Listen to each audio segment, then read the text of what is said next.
Since I trust that you have now mastered your kicking techniques, it is time to learn some combinations that you can use to make the training more interesting.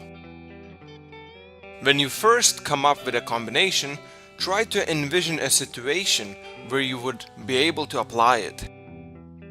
Because if you can't apply it, then what's the point?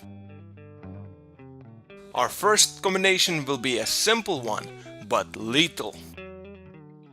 First, throw a front kick using your front leg.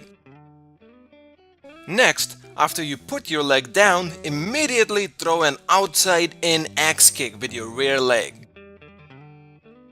Only use this combination in a situation where you want to completely disarm your opponent. If they have a knife at their hand and they are squared off as oftenly is the case, then throw your front kick aimed at their groin. This should force them to drop their weapon, upon which you can completely immobilize them by adding the axe kick, aimed at their either back, since they would be bent over, or the head. Our next combination will be focused on an opponent who is being defensive.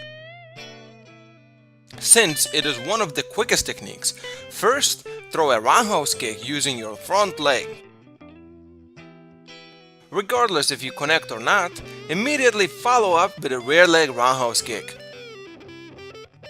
If the second kick fails, then add a little pause to allow your opponent to come at you, as they would think that an opportunity has arrived. As soon as they step in, pow! Throw a frontal axe kick straight at them. Here's one more combination that you can use. Begin by throwing a frontal axe kick. It will be quite obvious and most likely they will dodge your axe kick. Once again, this will create an illusion of opportunity for them. By acting on it, they will step at you, attempting to advance. And that's quite alright, because this creates an opportunity for you to throw a front leg front kick. If that fails, just follow up with a rear leg roundhouse kick right away. As you can see, all of my combinations have a scenario, and this is how you should be thinking too. In addition to coming up with your own punching and kicking combinations, you should also start mixing them up.